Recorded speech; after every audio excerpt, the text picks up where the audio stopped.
Hello and welcome to this brief live stream Q&A chat. This, of course, is the Big Wub, and this is the head of Barbecue Network himself, the executive. I'm very glad to be able to talk to you. We're on a low battery, going to charge it real quick when I return. But that being that, let's talk here about how the day is going and everything like that. Having been on Fox News Radio a couple times this week, I've gotten quite a few emails. So I really thank Tom Shalhoub and everyone at Fox News Radio for all the great airtime all the time and things like that. So without any further ado, Andy, emailing from, I guess, goes to Towson State, then put a city. So that's in Maryland, I do believe. Name your top three basketball movies. Well, you don't cover whether it's college basketball or basketball itself, so let's parse through that. Number one would be Blue Chips. Number one of all time would be Blue Chips. Number two of all time would be White Men Can't Jump. And number three would be Hoosiers. Interested to see this more basketball business side one called High Flying Bird that's on Netflix. There's really a dearth of basketball movies. I mean, Above the Rim's decent. Hoosiers is better. What other ones are there? Those one where Coach Carter doesn't even rank. It's good, but whatever. I helped do some of the test screenings for that movie. There's the one where the bartender on, I think, Sunset Park, where the bartender on Cheers does some basketball, whatever. Then there's Love and Basketball, which is honestly pretty subpar after the first, or after some decent scenes in it. Yeah, so thank you so much. This next email is from Jason, and he down in Austin, Texas. Wonderful name there, Jason.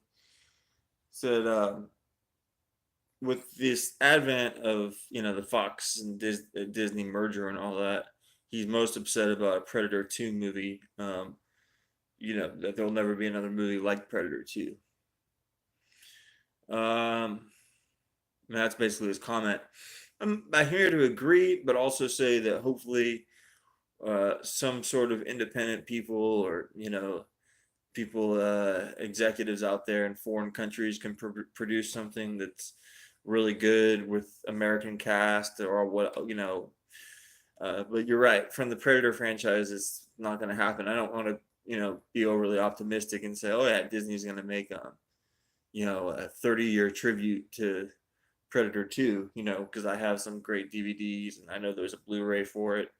The DVD double disc that I have right now is really quite good. I have another version that's far lesser good, but more of a backup copy. So these this double disc Predator 2 situation, really looking forward to seeing that preserved for the 30th year anniversary, which would be next year. But I'm not holding my breath. I mean, Scream Factory, Shot Factory, they often do us wrong anyway. Even when they do us right, some of their coverage for their films, there's a Life Force that I have is decent, but I know that if you pay more for the special edition Life Force one, then it's even better. So that's always something I gotta now do.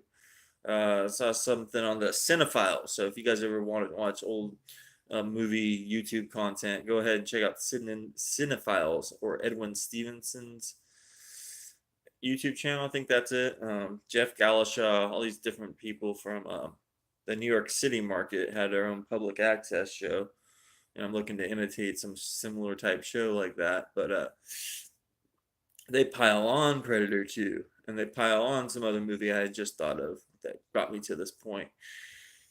They pile on a lot of these movies that we really are quite fans of and all that. So anyway, but as far as the Cinephiles, yeah, definitely check them out. They really pile on Predator 2. I mean, they basically say they're blinded by Danny Glover. I mean, his performance in Predator 2 is nothing like the Lethal Weapon character, and yet that's what they say constantly in it. So anyway, I really appreciate that. What do I most? Oh, this is the next question, and this is Maria, and this is actually in Tucson, an old friend of mine.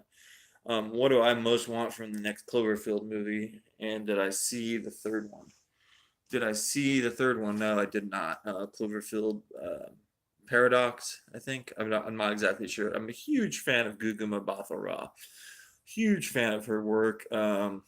She's in Concussion. She did pretty good in that, but her best performance is in a Black Mirror episode called San Junipero. I'll post a review of that particular episode sometime. But anyway, she's a beautiful, wonderful actress.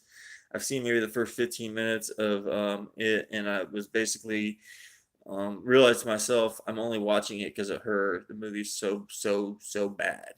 But anyway, I mean, I really enjoyed Cloverfield 1, and I mean, whatever you want to call them, Cloverfield 2, and Cloverfield Lane, I think is one of John Goodman's best performances. Should have been nominated for supporting actor that year, but the third one really wasn't doing it for me. I'll go ahead and try to check that out again. What would I most want from the third one? Time traveling, interdimensional travel, stuff like that. Ladies and gentlemen, this was a pretty fun little brief Q&A. I'm going to definitely put some more content out there. Probably going to do a video with Narek Chase in a little while. And we'll talk to you soon. Bye for now.